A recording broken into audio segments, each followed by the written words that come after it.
Hello dear, कैसे हैं आप लोग? उम्मीद करता हूं आप लोग अच्छे होंगे। मैं self Vinay Kumar and welcome to my channel chem to well Vinay. तो नेक्स्ट अपना जो चैप्टर है ऑर्गेनिक केमिस्ट्री में alcohol phenol ether class 12 chemistry chapter number 11। तो इसमें अपने को कौन-कौन से टॉपिक कवर करने हैं। तो अपना जो पहला जो पॉइंट है वो एमसीक्यू के लिए। तो यहां पर देखिए क्रेसॉल, कैटेकॉल, रिसोर्सिनॉल, फिनॉल और हाइड्रोकिनॉल। उसके बाद नेक्स्ट अपना हाइड्रोबोरेशन ऑक्सीडेशन 3 मार्क्स में आता है। नेक्स्ट अपने को प्राइमरी सेकेंडरी टर्शियरी अल्कोहल को बनाते कैसे हैं बाय यूजिंग ग्रिग्नार्ड रिएजेंट आरएमजीएक्स। उसके बाद preparation of phenol cumin method important है, बाकी इसके 4 मेथड और हैं। और मैकेनिज्म बहुत ज्यादा इंपॉर्टेंट है, 3 मार्क्स में कोई भी आपको मैकेनिज्म आ सकता है जिसमें थोड़ा गौर मत फरमाइएगा। इसको एक दो बार लिख के प्रैक्टिस कर लेंगे तो उतना हार्ड नहीं है और उतना इजी भी नहीं है। जब तक आप प्रैक्टिस नहीं करो तो आपको इसको प्रैक्टिस करना पड़ेगा। उसके बाद नेक्स्ट हम पढ़ेंगे इसमें कोलबेज डायमंड, ये बोर्ड में कई बार पूछ चुका है 3 मार्क्स में, ठीक है। तो कोलबेज ये कंपटीशन में बहुत पूछते हैं, इनका फाइनल प्रोडक्ट क्या बनता है, स्ट्रक्चर, सिग्मा, पाई बॉन्ड पूछ सकता है। और उसके बाद लास्ट में कौन है, विलियमसन सिंथेसिस मेथड। तो इसमें ये टॉपिक अपने को कवर करने हैं, ओके। तो सबसे पहला जो टॉपिक था एमसीक्यू के लिए पॉइंट था, इसमें सबसे पहले हम बात करते हैं क्रेसॉल, ठीक है। तो क्रेसॉल में आपका अर्थोक्रेसॉल आता है, मेटाक्रेसॉल आता है, पैराक्रेसॉल आता है। तो क्रेसॉल होता क्या है कि हम OH और CH3 को लेकर क्रेसॉल बनाते हैं, ठीक है। तो अगर यहाँ पर 1 2 पोजीशन, ऑब्वियस सी बात है CH3 यहाँ लिखो, OH यहाँ लिखो, पड़ोसी होने चाहिए। तो ये फर्स्ट होगा फंक्शनल ग्रुप, ये सेकंड होगा, जिसको हम बोलेंगे क्या, अर्थोक्रेसॉल। और अगर मेटाक्रेसॉल होगा तो मेटाक्रेसॉल में क्या होगा कि OH मान लो यहाँ रखा, थर्ड या तो यहाँ रखो मिथाइल और या तो यहाँ रखो। तो 1 3 पोजीशन अगर है किसका, OH और CH3 का, उसको मेटाक्रेसॉल। और ये तो पता ही चल रहा है कि भाई पैराक्रेसॉल किसको बोलोगे, फिर OH और ये दोनों को अपोजिट डायरेक्शन में रखो तो ये बनेगा आपका कौन सा, पैराक्रेसॉल। आपको बोर्ड में कंफ्यूजन क्या होगा एमसीक्यू में, उसमें ऑप्शन क्या खेलेगा आपके साथ, दो अर्थो OH का दे देगा, या दोनों CH3 का देगा, या फिर OH और CH3 एक दिया रहेगा। तो उसमें कंफ्यूजन नहीं होगा। तो आप ध्यान रखिए OH CH3 से हम क्रेसॉल बनाते हैं। उसके बाद कैटेकॉल, ठीक है। कैटेकॉल क्या होता है, दोनों OH ग्रुप होते हैं। तो दोनों OH ग्रुप अगर अर्थो पोजीशन में है तो कैटेकॉल। अगर यहाँ पर रिसोर्सिनॉल क्या होता है, अगर ये मेटा पोजीशन पे OH यहाँ पर, और एक होता है फिनॉल। फिनॉल क्या होगा कि अगर ये दोनों पैरा पोजीशन पे आ जाए, जिसको बोलते हैं हाइड्रोफिनॉल या फिर फिनॉल बोलते हैं। तो आई होप आपको ये एमसीक्यू वाले पॉइंट है। अब इसमें देखो, आप एमसीक्यू पढ़ते हो, इसको रटे हुए हो, आप इसमें एमसीक्यू कैसे बनाएगा, एक तो यही होगा भाई इनका स्ट्रक्चर क्या है। दूसरा आपसे ये बन सकता है कि आपसे बोले कि बताओ कैटेकॉल में टोटल कितने सिग्मा एंड पाई बॉन्ड हैं। अब ये वही बच्चा कर सकता है जिसको सिग्मा एंड स्ट्रक्चर पता हो, तभी आप काउंट करोगे सिग्मा एंड पाई बॉन्ड क्या होता है। रिसोर्सिनॉल है, ये स्ट्रक्चर पता हो तो ही आप सिग्मा पाई बॉन्ड कर सकते हो। तो एक क्वेश्चन से उसी से अदर क्वेश्चन भी बना सकता है, इसलिए आपको स्ट्रक्चर कॉमन नेम जरूरी है। क्लियर है। चलो नेक्स्ट अपना जो टॉपिक है, नेक्स्ट टॉपिक हम जो पढ़ने वाले हैं, दूसरा जो टॉपिक है हाइड्रोबोरेशन ऑक्सीडेशन। इसमें 2 चीजें हैं, इंपॉर्टेंट है, 3 मार्क्स में हो सकता है। अब अगर आप बोर्ड के लिए बैठे हैं तो उसमें ये क्वेश्चन 3 मार्क्स में आ सकता है। अब देखो ध्यान से, हाइड्रोबोरेशन ऑक्सीडेशन में क्या होता है कि सबसे पहले इसमें एंटी मार्को निको रूल लगता है, ठीक है। एंटी मार्को निको रूल, अब ये आपने 11 में पढ़ा था कि भाई negative part of reagent attached to that double bonded carbon which have less number of hydrogen atom, ठीक है। अब देखो इसका रिएक्शन क्या होता है कि आप यहां से एल्कीन लेते हैं, हम 3 कार्बन का अनसिमेट्रिकल एल्कीन लेते हैं। ध्यान से देखिएगा, ये क्या, इसका नाम क्या है, प्रोपीन, ठीक है। प्रोपीन का रिएक्शन डाइक्लोरेन के साथ कराते हैं। आप डाइक्लोरेन B2S6 होता है, मैं इसको इस तरह से लिख दिया, BS3 यहां से ट्वाइस। अब B2S6 भी ले सकते हो, बट आप ऐसे करो जहां पे हमें BS3 से मतलब बोरॉन के पास 3 हाइड्रोजन है और 3 बार में 3 हाइड्रोजन जाके अटैच होगा। तो सबसे पहले देखो यहाँ पर एंटी मार्को निको रूल लगेगा, AMR। अब होगा क्या, देखो बोरॉन आपका नॉन मेटल है तो भी सी बात है, इसमें नेगेटिव इससे पॉजिटिव आएगा। अब इसमें अगर एंटी मार्को निको रूल लगाओगे तो नेगेटिव पार्ट ऑफ रिएजेंट किसके पास जाएगा, इस डबल बॉन्डेड कार्बन के पास, और हाइड्रोजन यहाँ पर के पास। देखो प्रोडक्ट क्या बनेगा, CH3 CH2 हो जाएगा और यहाँ से CH2 और यहाँ से क्या आ जाएगा BH2। मैंने H को चलो इस तरह से ओपन कर दी। अब ध्यान दो क्या हुआ, ये H गया इस कार्बन के हाइड्रोजन के पास, कार्बन के पास, तो बन जाएगा CH2 और BH2 जाएगा इस कार्बन से जुड़ेगा। तो ये कार्बन जब जाएगा तो इसके साथ हाइड्रोजन भी तो जाएगा, ये अपना बना। और यहाँ पर एंटी मार्कोनिक भी लगा, देखो बोरॉन पे नेगेटिव है, तो ये देखो ज्यादा हाइड्रोजन वाले जो है जिसके पास डबल बॉन्ड। अब क्या करोगे, हम इस रिएक्शन में एक्चुअल में क्या करते हैं, 3 प्रोपीन मॉलिक्यूल लेते हैं, ठीक है। मैं एमसीक्यू कैसे बनता है वो भी बताता हूँ, ये तो थियोरेटिकल पार्ट में कवर कर रहा हूँ। तो एक प्रोपीन यूज हो चुका है, अब दूसरा प्रोपीन फिर से यूज करो। तो प्रोपीन हम दूसरा लेते हैं CH, यहाँ से क्या CH2, फिर से एंटी मार्कोनिक लगाओ, तो ये नेगेटिव पार्ट है और ये पॉजिटिव पार्ट, तो ये इसके पास जाएगा और ये बोरॉन जाएगा इस कार्बन से जुड़ेगा। अब देखो ध्यान से, ये CH3 है, ध्यान से देखो CH3 है और ये जब H यहाँ पे आएगा तो क्या बन जाएगा CH2, क्लियर। अब यहाँ पे देखो CH2 बनेगा। अब देखो ये BH आएगा, इससे जुड़ेगा, अब बोरॉन के साथ ये भी आएगा, ठीक है। तो यहाँ से क्या होगा CH2 और यहाँ से हाइड्रोजन और इसके पास ये भी अल्काइल ग्रुप है प्रोपाइल, तो CH2 और यहाँ से CH3, ठीक है। और एक मॉलिक्यूल और प्रोपीन का आप यूज करोगे, प्रोपीन से रिएक्शन कराएंगे CH और यहाँ से फिर से तीसरा प्रोपीन, फिर से देखो एक हाइड्रोजन और बचा है, इसके नेगेटिव चार्ज इसके ऊपर प्लस चार्ज, फिर से लगाओ, तो ये बोरॉन आएगा इस कार्बन से जुड़ेगा और ये हाइड्रोजन आके इससे जुड़ेगा। तब देखो 3 प्रोपाइल ग्रुप हो चुके, 2 हो चुके हैं और एक और यहाँ बल्कि ये H आएगा इस कार्बन जुड़ेगा, CH3 हो जाएगा और ये CH2 हो जाएगा और यहाँ CH3। तो हमारा फाइनल जो बनेगा कुछ इस तरह से CH3 CH2 और ये हो जाएगा थ्राइस और यहाँ से बोरॉन और इसका नाम है ट्राइप्रोपाइल। यहाँ से क्या बोलेंगे, बोरेन। अब इसमें एमसीक्यू आएगा कि अगर आपसे बोले कि हाइड्रोबोरेशन का प्रोडक्ट क्या होगा, तो हाइड्रोबोरेशन का प्रोडक्ट यही होगा। एमसीक्यू में बोर्ड में पूछा हुआ है, कंपटीशन में पूछा हुआ है। तो डाइबोरेन का प्रोडक्ट आपका सिर्फ ये है। अब इसका ऑक्सीडेशन अगर आप कराओगे, तो लिखा है रिएक्शन में ऑक्सीडेशन, तो अगर ऑक्सीडेशन कराओगे तो वहां पर क्या होगा H2O2 और बेसिक मीडियम मतलब NaOH होता है।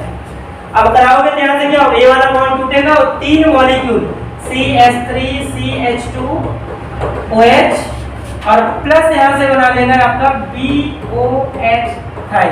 तो यहाँ से 3 मॉलिक्यूल आपका क्या बना लेगा, प्रोपेनॉल। देखने में बहुत खतरनाक लग रहा है बट इस रिएक्शन में कुछ है नहीं, इसका भी आपको मिल जाएगा प्लेलिस्ट में, जाके वहां से देख सकते हैं। तो आपको अगर मोटी बुद्धि का प्रयोग करके याद करना है इस रिएक्शन को, आपको एरो वैरो देखने की डरने की जरूरत नहीं है। सीधा से क्या करो, देखो 3 कार्बन का एल्कीन है प्रोपीन, यहाँ से क्या हो रहा है कि BH3 है, हर बार में एंटी मार्कोनिक ग्रुप लगा रहे हैं। तो क्या करो, जैसे एक हाइड्रोजन इसके पास जा रहा था, देखो ये बन गया और BH2 बचा रहा, फिर से हमने एक प्रोटीन से और कराया। आप इसको ऐसे न लिखकर ऐसे भी कर सकते हो, CH3 CH2 यहाँ से ट्वाइस कर दो और यहाँ से BH कर दो, ऐसा भी आप कर सकते हो। इसको मैंने इसलिए लिखा ताकि आपको पता चले कहाँ से क्या चीज आ रहा है, ठीक है। अब अगर मैं बात करूं इसके एमसीक्यू आएंगे कैसे, तो देखो एमसीक्यू में बस इतना लिखा रहेगा। एमसीक्यू में ऐसा लिखा रहेगा CH3 CH डबल बॉन्ड यहाँ से CH2। अब एरो के ऊपर ऐसा लिखा रहेगा, तो बहुत फेमस रिएक्शन है, आपको लिखा होगा BH3 ट्वाइस या फिर इसके प्लेस पे लिखा होगा B2S6 पहला रिएक्शन। अगर सिर्फ इतना लिखा है तो आपका प्रोडक्ट क्या होगा इसके सिर में, तो CH3 CH2 और यहाँ से आप ट्राई लगा दो, ट्राइप्रोपाइल बोरेन, ये सिर्फ इसका है। अब मान लो रिएक्शन में आपको दूसरा भी दे दे यहाँ पर H2O2, अब आपसे पूछे प्रोडक्ट क्या बनेगा, तो आप क्या करो, तो सीधा सा वाटर का ही एडिशन हो रहा है और इसमें एंटी मार्कोनिक ग्रुप लगा, तो वाटर में क्या होता है H plus OH minus OH इसके ऊपर जाएगा और H इसके ऊपर, सीधा तो प्रोडक्ट क्या बनाएगा CH3 CH2OH, तो क्या बनाया यहाँ से प्रोपेनॉल। अब अगर मैं इसका देखा रिएक्शन तो लास्ट प्रोडक्ट क्या मिला, प्रोपेनॉल ही तो मिला। ये एक्चुअल में है ये बस काम के खेल कौन खेल रहा है, वाटर, वाटर का ही एडिशन है यहाँ पर। इसका नाम क्या होगा, प्रोपेनॉल। 1 2 3 कार्बन है, प्रोपेनॉल बन जाएगा। ठीक है, अगर आप ब्यूटेनॉल बनेगा। ओके, चलो नेक्स्ट अपना जो टॉपिक है मैकेनिज्म सबसे इंपॉर्टेंट है। तो आप देखो, तो मैकेनिज्म हमें टोटल 3 मैकेनिज्म पढ़ने हैं। आप ध्यान दो, सबसे पहला जो मैकेनिज्म हम पढ़ने जा रहे हैं, तो पहला जो मैकेनिज्म हम पढ़ने जा रहे हैं इथीन से इथेनॉल कैसे बनाते हैं। इंपॉर्टेंट, इसको ध्यान से देखिए तो आपको समझ में आ जाएगा इथीन से इथेनॉल का मैकेनिज्म। ठीक है, अब इसमें देखो टोटल 3, इसको हम क्या बोल सकते हैं, हाइड्रेशन रिएक्शन, क्योंकि वाटर का ही एडिशन हो रहा है ना इथीन मार्कोनिकोल के बॉडी। अब इसका मैकेनिज्म अगर मैं बात करूं तो टोटल इसमें 3 स्टेप हैं। सबसे पहला स्टेप क्या होगा, देखो हमने लिया इथीन आपने ये लिया और H+ का रिएक्शन कराते हैं। अब लोग क्या बनेगा, एल्कीन है, जिसको पहले स्टेप में क्या बनता है, कार्बोकैटायन। पहले स्टेप में क्या बनेगा, कार्बोकैटायन। ठीक है, कार्बोकैटायन बनेगा। तो यहाँ पे क्या होगा, हमें इस बॉन्ड को ब्रेक किया, इस पे माइनस क्या आएगा, इस पे क्या आएगा, प्लस चार्ज। S किस पे जाएगा, इस पे अटैक करेगा और यहाँ से क्या बनाएगा, CH3 single bond CH2 plus charge. पहला स्टेप सिंपल सा है। ये सेंटेंस आप लिख के चलोगे, क्योंकि आपको एग्जाम में बोर्ड में आपको लिखना ही पड़ेगा। पहला स्टेप क्या है, फॉर्मेशन ऑफ कार्बोकैटायन। ज्यादा नाम लिखने की जरूरत नहीं है, बस इतना लिख दो, फॉर्मेशन ऑफ कार्बोकैटायन। तो इथीन में आप पाई बॉन्ड को इधर भी तोड़ सकते थे, प्लस चार्ज ये वाला होगा, और हमने इधर डिलोकलाइज कर, ये प्लस नेगेटिव पे अटैच होगा। तो आपकी मर्जी, आप जैसे ही करा सकते हो। अब दूसरे स्टेप में क्या होगा, ये जो कार्बोकैटायन है इसमें क्या होगा, वाटर का एडिशन होगा। That means formation of protonated alcohol. Formation of, यहां से बनता है प्रोटोनेटेड अल्कोहल का, यहां से फॉर्मेशन होगा। वही कार्बोकैटायन उठा लो, CH3 CH2 प्लस चार्ज, और वाटर से जब रिएक्शन कराओगे तो वाटर आपका यही है, इसके पास लोन पेयर पड़ा हुआ है। ये क्या करेगा, लोन पेयर, तो ये जाके इससे अटैच होगा और यहाँ से आपका बनाएगा CH3 CH2, और यहाँ से दोनों H आ जाएगा और इसके ऊपर प्लस चार्ज और एक लोन पेयर बचा रहेगा। कभी भी कार्बोकैटायन में वाटर का एडिशन कराओगे तो वो आपका प्रोटोनेटेड अल्कोहल बनेगा। अब नेक्स्ट हमें क्या करना है, अब तो इथेनॉल बन चुका, बस एक हाइड्रोजन को आप गायब कर दो। ठीक है, तो नेक्स्ट जो स्टेप लास्ट है, स्टेप जो लास्ट है उसमें हम क्या करेंगे, removal of proton. Removal of proton आप कर दो। रिमूवल ऑफ प्रोटॉन क्या करो, CH3 CH2 और यहाँ से H है, प्लस चार्ज और लोन पेयर, ये पाई बॉन्ड के यहाँ तोड़ दो और यहाँ से क्या बन जाएगा, CH3 CH2 OH, और यहाँ से H+ साइड हो जाएगा। ये क्या बन जाएगा अपना, इथीन से इथेनॉल हमने बनाया। यही था ना पेपर, इथीन से इथेनॉल बनाने का। अब देखो एक बार रिवाइंड करते हैं, स्टेप कैसे रटोगे आप।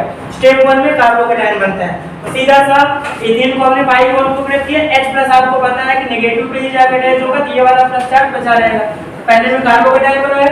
दूसरे स्टेप में क्या है, प्रोटोनेटेड अल्कोहल। तो जो कार्बोकैटायन मिला उसमें वाटर का एडिशन करा था, वाटर गधा ही होगा जो इससे अटैच कराएगा, वाटर का आपका लोन पेयर है, ये कार्बन से ही जो अटैच होगा, तो प्रोटोनेटेड अल्कोहल बनेगा। और सीधा समय अब नेक्स्ट स्टेप में ये हाइड्रोजन को ही निकालो आप, तो रिमूवल ऑफ प्रोटॉन, प्रोटॉन का मतलब होता है H+, निकाल दो वहां से, इथेनॉल बन जाएगा। डिफिकल्ट नहीं, आप पीछे बढ़ोगे तो हो जाएगा। ठीक है, नेक्स्ट आते हैं, नेक्स्ट जो मैकेनिज्म है, ये पहला हुआ मैकेनिज्म। चलो नेक्स्ट हम पढ़ते हैं इसमें सेकंड हम पढ़ेंगे मैकेनिज्म इथेनॉल से। इथेनॉल से हमें क्या बनाना है, इथीन, मतलब सीधा सा डिहाइड्रेशन। इसमें भी 3 स्टेप है। सबसे पहला जो स्टेप होता है स्टेप 1, इसमें क्या करते हैं कि आप इथेनॉल CH3 CH2 OH है, इसमें क्या कर दो आप, हाइड्रोजन जोड़ दो, तो सीधा सा प्रोटोनेटेड अल्कोहल बनेगा। क्योंकि OH है तो क्या जोड़ आ जाएगा, इसके पास लोन पेयर है नहीं, तो ये इससे जुड़ेगा, तो यहाँ से CH3 CH2 OH और H, और ये आपका प्लस चार्ज, तो यहाँ से क्या बना, इसको बोलते हैं प्रोटोनेटेड अल्कोहल। ठीक है, कभी भी वाटर जुड़ा हुआ कार्बन से प्रोटोनेटेड ही होता है। अब दूसरे स्टेप में क्या करोगे, स्टेप 2 में कहीं भी अगर ये बन जाए, जैसे आप वाटर को गायब कर दो, H2O का फॉर्मूला सबको पता है, तो यहाँ से क्या होगा, दूसरे स्टेप पे रिमूवल ऑफ वाटर, तो CH3 और यहाँ से OHH और यहाँ से क्या करो, इस प्लस चार्ज है इसको यहाँ से निकाल दो, तो यहाँ से क्या बनेगा CH3 और CH2 प्लस चार्ज और प्लस यहाँ साइड में वाटर निकल गया, तो यहाँ से क्या बना, कार्बोकेटायन। और उसके बाद स्टेप नंबर 3 जो होगा, तो ये जो बना है आपको यहाँ से वो क्या है,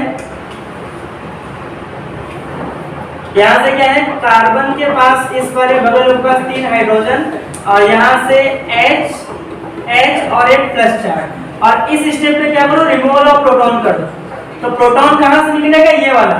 अब 3 हाइड्रोजन है, तीनों में से किसी एक को यहाँ से बॉन्ड को ब्रेक कर दो, तो यहाँ से क्या निकल जाएगा, हाइड्रोजन साइड में निकलेगा और इनके बीच क्या आ जाएगा, डबल। क्यों, क्योंकि यहाँ पर इलेक्ट्रॉन, यहाँ पर 2 इलेक्ट्रॉन फ्री होंगे, एक इलेक्ट्रॉन इसके पास, एक इलेक्ट्रॉन इसके पास, तो यहाँ से आपका कंपाउंड बना देगा इथीन।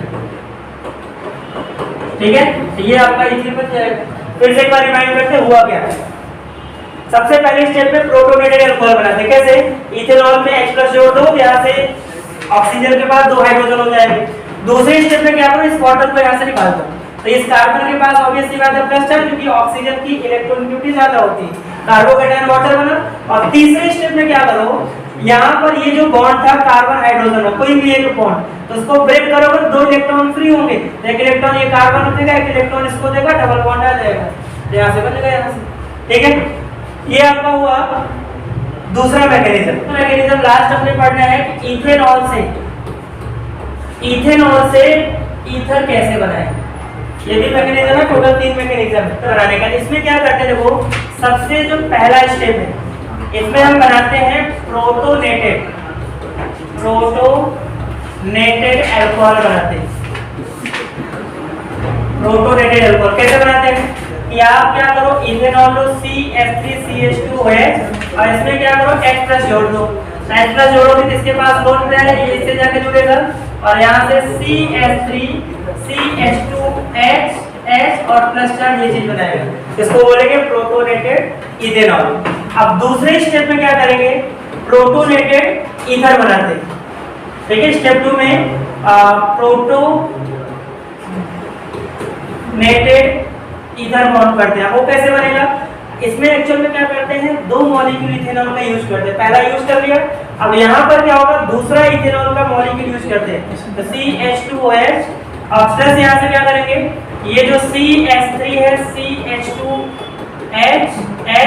प्लस चार्ज, तो यहाँ से क्या होगा कि ये वाला जो बॉन्ड है, वाटर मिल गया, ये यहाँ से ब्रेक होगा, इसके ऊपर प्लस चार्ज और इसके पास लोन पेयर है, ये जाके इस कार्बन से जुड़ेगा, तो ये वाटर यहाँ से निकल गया और ये जाके इस कार्बन से जुड़ेगा, तो ये बनाएगा क्या, CH3 CH2 ऑक्सीजन और CH2CH3 और यहाँ पर H और प्लस चार्ज लोन पेयर और यहाँ से H2O साइड।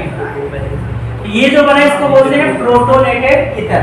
अब लास्ट जो स्टेप है, स्टेप नंबर 3, इसमें क्या करेंगे, तो प्रोटोनेटेड ईथर है CH3 CH2 ऑक्सीजन H और यहाँ से CH2 CH3, यहाँ से क्या कर दो, इस H को यहाँ से ब्रेक करा दो, तो यहाँ से ये निकलेगा, तो यहाँ से क्या बना देगा, इथॉक्सी ईथेन। ठीक है, यहाँ से CH3 CH2 oxygen CH2 CH3 और प्लस यहाँ से H+ निकल जाएगा, ये इसका मैकेनिज्म है। अब इसको रिवाइंड क्या करेंगे, क्या हुआ स्टेप, सबसे पहले इथेनॉल में H+ जोड़ा, यहाँ से प्रोटोनेटेड इथेनॉल बना दिया।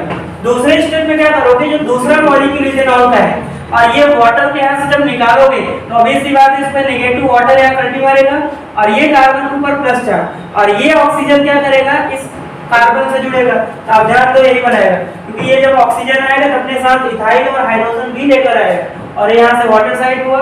और तीसरा स्टेप अपना ईथर बन चुका है, बस ये हाइड्रोजन को निकाल दो, तो रिमूवल ऑफ प्रोटॉन है, लास्ट में ईथर इथॉक्सी ईथर बन जाएगा। ये इसका मैकेनिज्म है। ओके, नेक्स्ट इसमें इंपॉर्टेंट नेम रिएक्शन है कोल्वेज एंड राइबर टाइमर रिएक्शन, बहुत ही ज्यादा इंपॉर्टेंट है, तो उसको हम लोग पढ़ने वाले हैं। नेक्स्ट नेम रिएक्शन, ये बोर्ड में आ चुके हैं,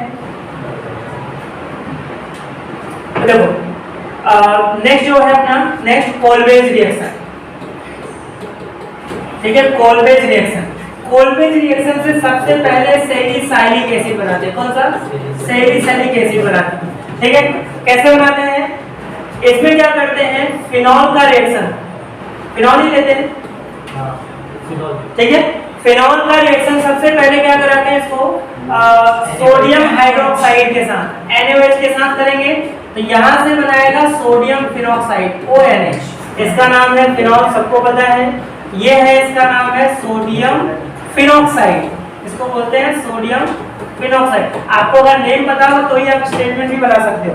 और उसके बाद क्या करते हैं, कार्बन डाइऑक्साइड पास कराते हैं और एसिडिक मीडियम में, सीधा से यहाँ से क्या होगा, एसिडिक मीडियम है तो इसको OH में कन्वर्ट कर देगा और आर्थो पोजीशन पे रीअरेंजमेंट होकर यहाँ पे कार्बोक्सिलिक एसिड आ जाएगा। इसी को बोलते हैं सैलिसिलिक एसिड या 2-हाइड्रोक्सी बेंजोइक एसिड। क्लियर? ओके, तो इसमें अब आप सैलिसिलिक एसिड इंपॉर्टेंट, इसमें सिग्मा पाई बॉन्ड वगैरह हो सकता है, तो आपको स्ट्रक्चर पता होना चाहिए। और उसके बाद छठा, इसमें जो नेक्स्ट है राइमर टाइमन रिएक्शन, रीमर टीमन रिएक्शन। इसमें क्या होगा, इसमें फिनॉल लेते हैं, ठीक है, फिनॉल प्लस यहाँ से CH3 और यहाँ पर NaOH भी लेते हैं। तो सबसे पहले यहाँ पर जो कंपाउंड बनाता है ONA और यहाँ से CH2, ठीक है, इंटरमीडिएट बनाता है। और उसके बाद फिर से इसको किसके साथ, NaOH के साथ रिएक्शन कराते हैं और यहाँ से रीअरेंजमेंट होगी, यहाँ से क्या बना लेगा ये, और एसिडिक मीडियम होगा तो यहाँ से OH और यहाँ से क्या आ जाएगा CH। तो ये जो कंपाउंड बना इसको बोलते हैं सैलिसल्डिहाइड। एसिडिक मीडियम में यहाँ पर H+ भी होता है, तभी तो ये Na हटा के यहाँ पर आ जाएगा, इसका नाम है सैलिसल्डिहाइड, ठीक है, एल्डिहाइड, ठीक है। यहाँ पर देखो दोनों में सिमिलरिटी क्या है, फिनॉल फिनॉल दोनों में है, यहाँ पर COOH है, यहाँ पर CHO, तो सही अंतर है। तो डायरेक्ट आपको टोटल भी पूछ सकता है। तो ये आपका चैप्टर नंबर 11 का अल्कोहल फिनॉल का कंपाउंड हुआ। और वीडियो पसंद है तो लाइक करें, शेयर करें, सब्सक्राइब करें।